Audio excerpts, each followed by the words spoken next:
Have you ever been alone with your thoughts, but it didn't feel peaceful? Instead, your heart races. Your mind replays a moment again and again. You ask yourself, did I say the wrong thing? What if I fail? Why didn't they reply? This isn't just thinking.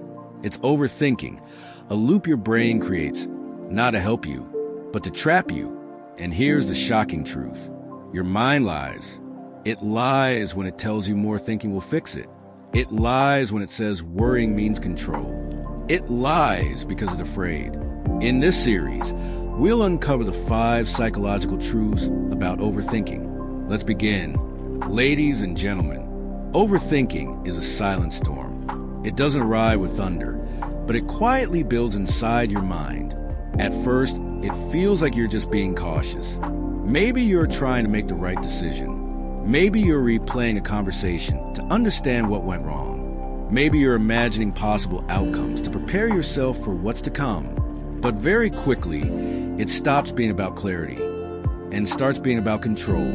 The truth is, overthinking gives you the illusion that you're solving something, that if you just think harder, longer, deeper, you'll finally figure out. But psychology tells us something very different. Overthinking is not problem solving. In fact, it's the exact opposite.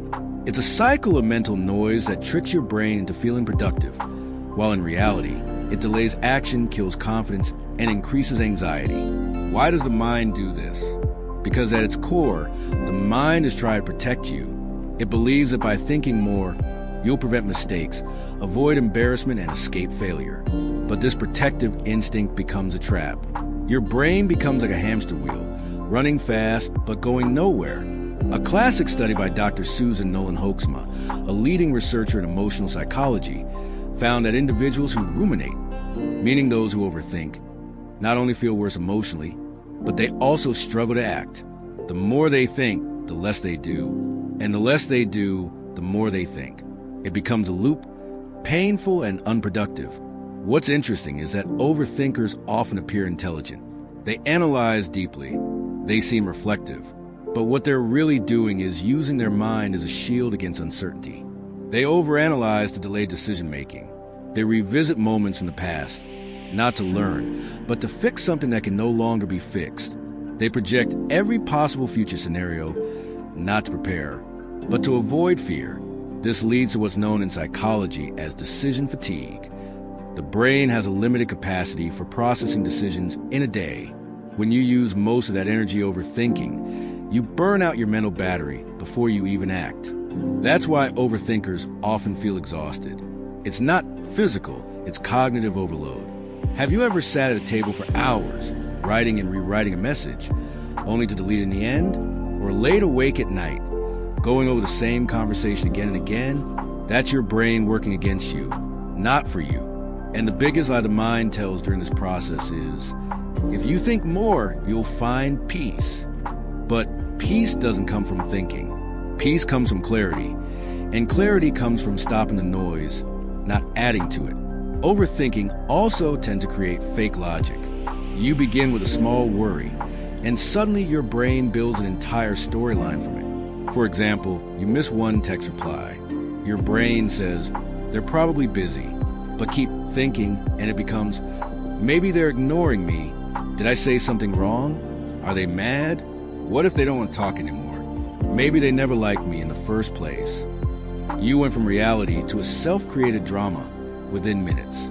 That's not intelligence. That's fear wearing the mask of logic. This kind of spiral isn't just mental. It becomes physical. Your body reacts to imagined problems as if they're real. Your heart beats faster. Your breathing changes. Your muscles tense. Stress hormones flood your system, all because of thoughts that may not even be true. So overthinking doesn't just steal your time. It damages your emotional balance. It clouds your ability to see things as they are. And slowly, it erodes your confidence. Because the more you think, the more doubt you create. And that's the key. Overthinking breeds doubt, not clarity.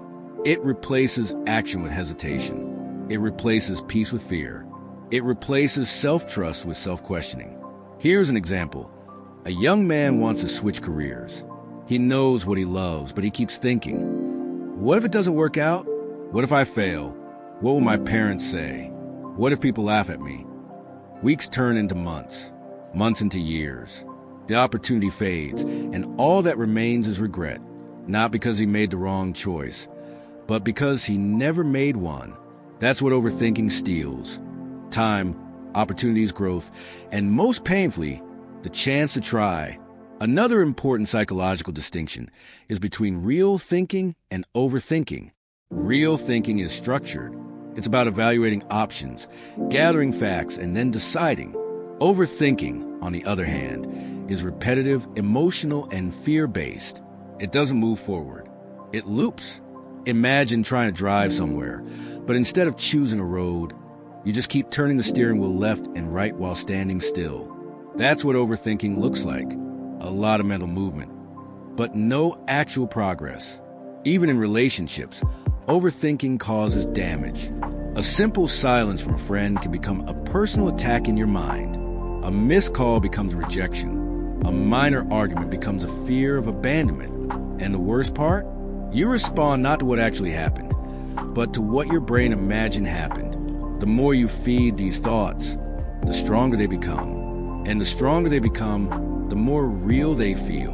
Until one day, your reality is no longer based on facts, but on fears you believed were facts. But there is hope, because awareness is power. The moment you realize that not every thought is truth, you begin to reclaim control. You start questioning the narrative your mind creates.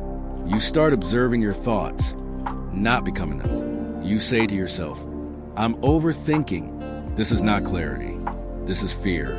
And I have the choice to step out of it. And that's what comes down to choice. You can choose to think clearly, take action, and live, or choose to live inside your thoughts and never move forward. Your mind may lie, but you don't have to believe it. The mind, for all its brilliance, is not always honest with us. In fact, one of its most subtle betrayals is how it distorts reality without us even realizing it. You think you're seeing the world clearly, but you're actually looking through a lens built from past experiences, fears, assumptions, and internal insecurities. And this lens isn't transparent. It's warped, twisted, sometimes broken. What you believe is logical thought may just be a trick played by your own psychology, something we call cognitive distortions. These distortions are patterns of thinking that are irrational, exaggerated, and often negative. They don't just shape your thoughts. They shape your beliefs, your emotions, and your actions. The worst part? Most people don't even know they're doing it. They go through life trusting every thought they have, unaware that many of those thoughts are based on falsehoods. Your mind isn't evil for doing this. It's trying to protect you, but the methods it uses are outdated and unreliable. Take, for example, one of the most common distortions, all or nothing thinking. This is where your brain tells you that things are either completely good or completely bad. There's no in-between. You either succeed or you're a total failure. One mistake, and suddenly you label yourself as worthless. You miss a deadline, and you convince yourself you're irresponsible and incapable. But life isn't black or white. It's full of gray areas. And growth only happens when we live in that middle ground, the space where imperfection exists and still holds value.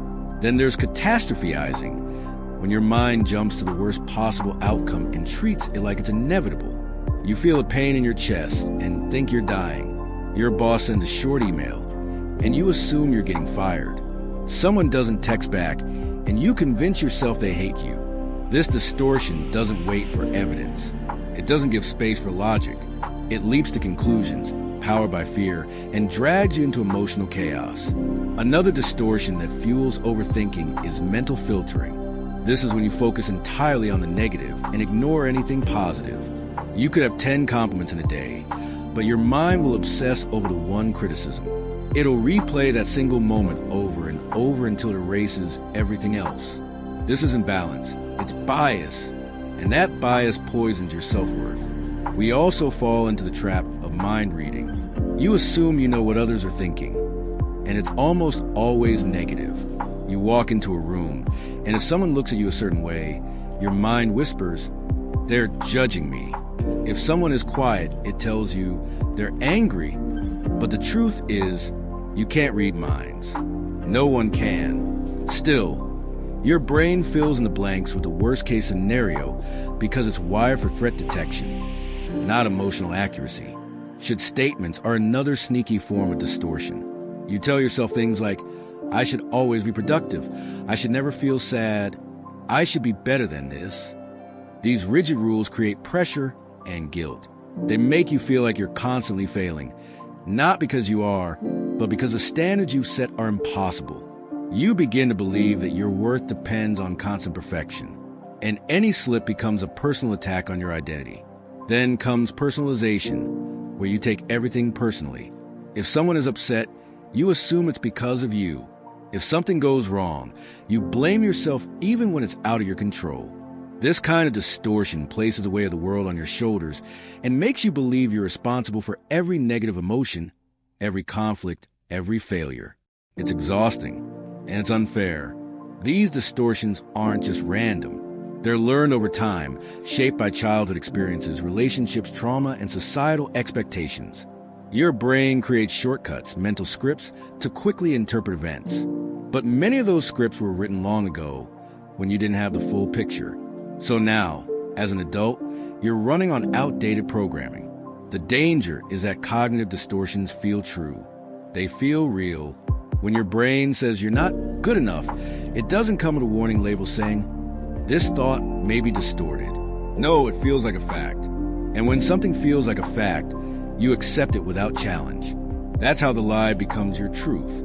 But once you start recognizing these patterns, something powerful happens. You begin to separate your thoughts from yourself. You begin to ask, is this thought helpful? Is it accurate? Is it coming from truth or fear? And in that pause, you gain control, because the mind may create the thought, but you get to choose a response. Let's imagine someone you care about suddenly becomes distant. Your distorted thoughts kick in. They must not care about me anymore. I did something wrong. They're abandoning me. You start overthinking every interaction. But what if, just what if, the truth is that they're going through something that has nothing to do with you? What if the story your brain wrote is fiction? That's the power of questioning your thoughts. Not to judge yourself, but to protect your peace. This doesn't mean your mind is broken. It means it's human. Every brain creates distortions, but awareness is the first step to freedom. When you identify the distortion, you weaken its grip. When you replace it with a balanced thought, you begin healing. Instead of, I always mess up, you say, I made a mistake, but I'm learning.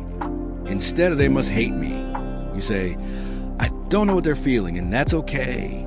Instead of, I should be better, you say, I'm doing my best, and that is enough.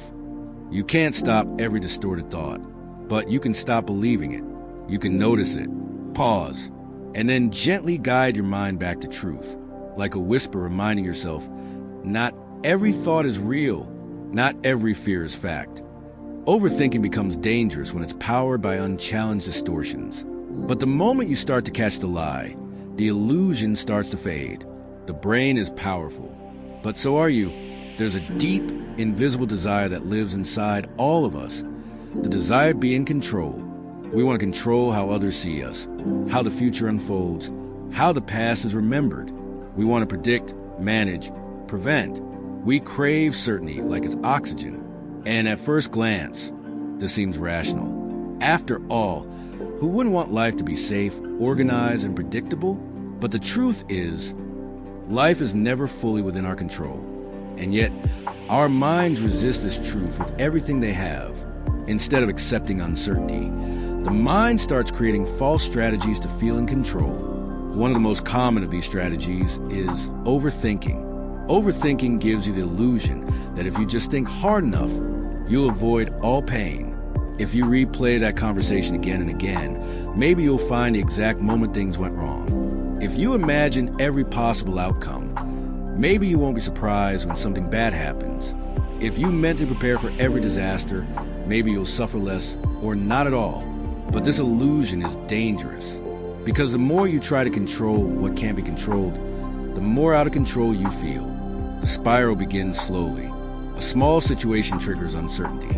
Maybe someone says something vague. Maybe plans get canceled. Maybe an answer doesn't arrive when you expected it. And instead of accepting, I don't know, the brain panics. It doesn't like uncertainty. It doesn't like waiting. So it fills in the blanks. It starts creating scenarios, dozens of them. What did they mean by that message? Did I say something wrong? Are they losing interest? Should I say something or wait? The thoughts pile up like waves, one after another. Before long, you're drowning in possibilities, not facts. This spiral is fueled by one core belief, that certainty is safety, that if you could just understand everything, you'd finally feel peace. But peace doesn't come from knowing everything. Peace comes from knowing that you'll handle things, even if you don't know what's coming. Psychology tells us that people who struggle with control, especially those who grew up in unpredictable or emotionally unstable environments, are more likely to become overthinkers. Why? Because they were conditioned to believe that thinking ahead equals protection. If you couldn't rely on others, if things around you felt chaotic, your brain adapted by constantly scanning for threats. That hyper-awareness might have helped you survive in the past. But now, as an adult, it's become a burden. You see, control is comforting, but it's also deceptive. It makes you believe you can stop pain before it starts, that you can edit life like a script. But life isn't a script, it's a live performance. And no matter how much you rehearse the lines in your head, real life will always improvise. The mind doesn't like this. It wants to feel one step ahead. It wants to feel prepared. But this preparation becomes obsession, and obsession becomes paralysis. You spend so much time mentally living in the future that you forget how to live in the present. How many moments have passed you by because you were busy preparing for ones that hadn't arrived?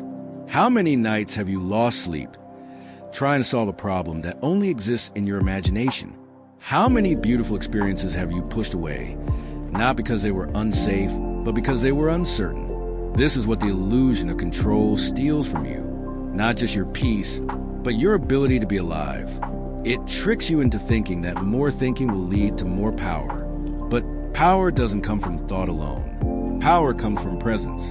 It comes from saying, I don't know what's going to happen, but I trust that I will respond, not react. You might think control means strength, but sometimes true strength is surrender, not in a weak or passive way, but in a conscious, empowered way. To say, I've done what I can. Now I release the rest. That's not giving up. That's growing up. Ironically, the more you try to force control through overthinking, the more anxiety you create, because your brain begins to associate the unknown with danger, and the unknown becomes a trigger. So every time something unpredictable happens, which it always will, your system goes into fight or flight, not because there's real danger, but because your brain believes uncertainty itself is dangerous. This isn't just psychological, it's physical. When you overthink, your nervous system activates. Cortisol increases. Heart rate rises. Muscles tense. Your body prepares for a threat that may never come. You're literally living in defense mode. Not because of reality, but because of the illusion your mind created. And still, the mind tells you just one more thought, just one more angle, then you'll feel better. But you never do, because peace doesn't come from controlling life. It comes from meeting life as it is. One of the greatest shifts you can make is moving from a mindset of control to one of trust. Trusting that not every question needs an answer right now. Trusting that discomfort doesn't mean disaster. Trusting that sometimes you'll make the wrong choice and still be okay. Letting go of control doesn't mean you stop caring. It means you stop clinging. It means you start choosing movement over mental paralysis. It means you give yourself permission to not know and still move forward. Think about this. The moments you remember most, the ones that shaped you, broke you, healed you, were they controlled? Or did they just happen? Life's most powerful moments aren't manufactured. They unfold. And when you spend your energy trying to control the unknown, you miss the magic of what could be. You don't have to prepare for every storm. You just have to know that you'll find shelter when it comes. You don't have to predict every step. You just have to trust that the ground will meet you.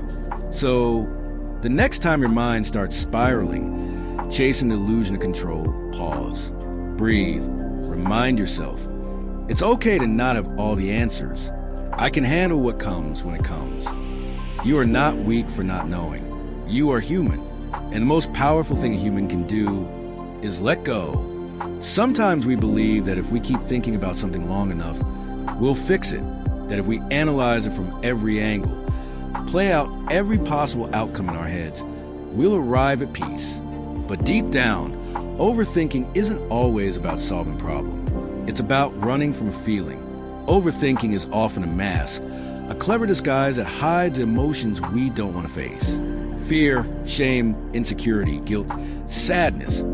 These are uncomfortable emotions. They make us feel vulnerable, exposed, and helpless. So instead of letting ourselves feel them, we shift to the mind. We analyze, we obsess, we stay busy in thought. Because thinking feels safer than feeling. Emotions demand presence. They demand vulnerability. But thoughts can be controlled, managed, polished, while emotions are messy and unpredictable. Overthinking gives us something to do when we're too scared to feel. It gives us a sense of agency, even if that agency is false. Imagine someone waiting for a reply to an important message, a message where they poured out something real, maybe a confession, maybe an apology. Hours go by, no response. What do? They overthink. They reread the message 10 times. They question every word. Was I too honest? Did I sound desperate? Did I make a mistake? But what they're really avoiding is the ache of vulnerability, the fear of being ignored, the sting of rejection. The silence isn't the problem. It's the emotional weight that silence triggers. The mind rushes in as a protector. It says, don't feel, just think. So you stay in your head, not your heart. But the longer you stay there, the more disconnected you become from your own truth. This kind of avoidance is subtle but powerful. We convince ourselves we're just being cautious, that we're working through things, that we're trying to make the right decision. But many times, that's not what's really happening. What's happening is we're avoiding the discomfort of not being in control. We're avoiding the inner storm of sadness or fear by building a wall of thoughts around it. Psychologically, this is known as emotional avoidance, the tendency to use mental strategies to sidestep emotional pain. And while it might provide temporary relief, it comes at a cost. The emotions you avoid don't disappear. They store themselves in your body, in your chest, your stomach, your shoulders. You feel it as tightness, fatigue, restlessness, or anxiety, because emotions are not just thoughts. They are physical. They live in the body until they're felt and released. When you overthink, you are often fighting with emotions you haven't made peace with. For example, someone who grew up being criticized might overthink every social interaction because underneath, they carry a fear of being judged. Someone who experienced abandonment might obsess over relationship dynamics because they're terrified of being left again. These emotions never fully got the attention or validation they needed. So now, the brain tries to handle them logically, but logic can't heal what needs to be felt. There's another layer to this. Emotional avoidance through overthinking often comes from belief that feeling is dangerous. Maybe you were raised in a household where emotions were invalidated. Maybe expressing sadness was called weakness. Maybe no one taught you how to sit with discomfort, only how to fix it, hide it, or run from it. So, as an adult, your instinct is to think instead of feel. It's not your fault. It's how your nervous system learned to survive. But healing starts when you recognize that feeling isn't the enemy. Emotion is not a threat. It's a message. When you overthink a situation again and again, ask yourself, what am I afraid of feeling right now? Is it rejection? Is it failure? Is it being misunderstood? Is it shame? These questions guide you back to the root. Because thought is only the surface. Emotion is what's underneath. And when you face that emotion, even gently, even for a moment, something shifts. The spiral loosens. The noise softens because you're no longer running. You're listening. And this isn't about drowning in emotion either. It's about learning to sit with it, to name it, to give permission. When you feel anxious about the future, instead of spiraling into 50, where scenarios try saying, I'm feeling scared right now. I don't know what's going to happen. And that's okay. Notice the difference. One path fuels panic. The other holds space for truth. Your mind will resist this at first. It will try to pull you back into the illusion of thinking your way out. But over time, the more you practice emotional awareness, the more you'll begin to trust that emotions, even painful ones, are not permanent. They move, they pass, they change, and they teach you things that thoughts never can. You'll realize that overthinking was never about getting answers. It was about avoiding discomfort. And when you learn to stop avoiding, you stop overthinking. So the next time you find yourself spiraling in thought, take a breath. Put your hand over your chest. Ask, what is the feeling I'm trying to escape? And whatever the answer is, let it be. Let it exist without judgment. Let it teach you something. Because the goal isn't to be emotionless. The goal is to be emotionally honest. And in that honesty, you'll find something overthinking never gave you: peace. The truth is, your emotions are not your enemy. They're just messengers, asking to be heard, not silenced. When you stop running from them, you stop running from yourself. And that is where healing begins. Awareness is the beginning of change. And when it comes to overthinking, nothing is more powerful than realizing that the mind you've been blindly trusting has actually been holding you hostage. Most people don't even recognize they're overthinking. They think they're being responsible, detail-oriented, careful. They call it planning. They call it preparing. But what they're actually doing is looping through the same thoughts again and again with no real outcome, just mental exhaustion. The first step in breaking this cycle is to see it for what it really is. Overthinking isn't productive. It's a form of self-sabotage disguised as intelligence. It's a loop, a hamster wheel where your mind convinces you that more thinking will lead to more clarity. But often, it leads to more confusion, more fear, and more paralysis. Becoming aware of this is not about blaming yourself. It's about observing yourself with compassion. It's noticing your patterns without judging them. Awareness says, I see what's happening here. I see how my brain is spiraling into 10 different outcomes because it's trying to protect me. But this protection is costing me my peace. That simple recognition, this is overthinking, breaks the automatic loop. It gives you a moment of choice. Awareness creates space between you and your thoughts. Instead of being in the thought, completely consumed by it, you become the observer of the thought. That shift changes everything. Because now, instead of being controlled by the mind, you're watching the mind. You're no longer trapped in its story. You're holding the story in your hands, examining it, deciding whether or not to believe it. The space gives you power. It gives you the chance to interrupt the pattern. When you feel yourself spiraling, you can pause and ask questions like, is this thought useful? Is it helping me take action or just keeping me stuck? Is it rooted in fact or fear? What emotion is driving this loop right now? Sometimes just naming the emotion is enough. I'm feeling anxious. I'm feeling uncertain. I'm feeling not enough. That act of naming takes you out of reaction and into reflection. It activates the part of your brain responsible for regulation and calm. Suddenly, you're not just thinking. You're aware of why you're thinking. From this awareness, new choices open up. Instead of spiraling for hours about a decision, you might say, I don't need to solve everything right now.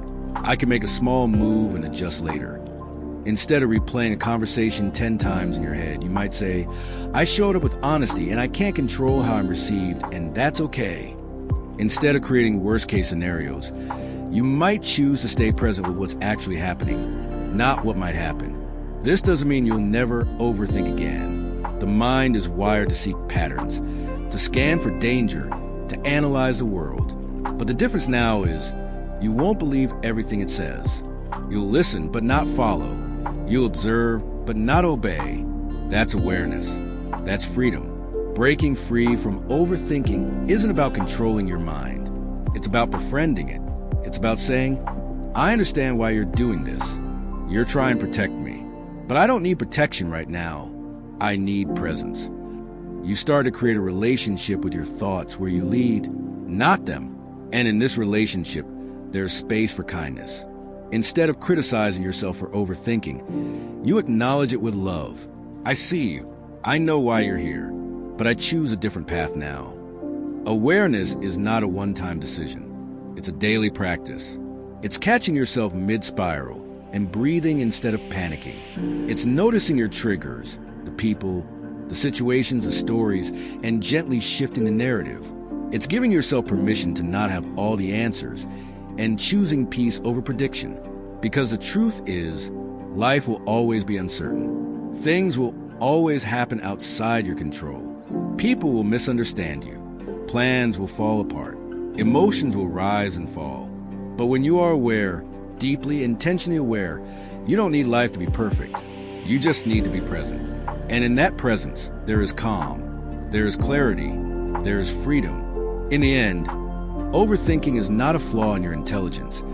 It's a survival mechanism gone rogue. It's your mind's desperate attempt to create safety in an unsafe world, to build certainty in the face of chaos, and to avoid emotions that feel too heavy to carry. But your mind, as smart as it is, often lies to you. It convinces you that more thinking will save you, that control will protect you, that avoiding emotions will make them disappear. It creates loop spiral scenarios not to help you grow, but to keep you stuck in an illusion of safety. The truth is, healing doesn't come from thinking harder. It comes from feeling deeper. It comes from noticing the spiral and choosing to step out of it, from embracing uncertainty, not fearing it, from recognizing that you don't need to have all the answers to move forward. You just need awareness, the quiet, courageous voice inside you that says, this thought is not me. This fear is not fact. This emotion is not permanent, and I am allowed to be free. Overthinking will try to rob you of your presence, your peace, your power. But with awareness, with self-compassion, with emotional honesty, you can take that power back. One breath at a time, one choice at a time. So the next time your mind starts to spiral, remind yourself, I don't have to believe everything I think. I don't have to run from how I feel. And I don't need to control life. I just need to live it. That's how you begin. That's how you return. That's how you set yourself free.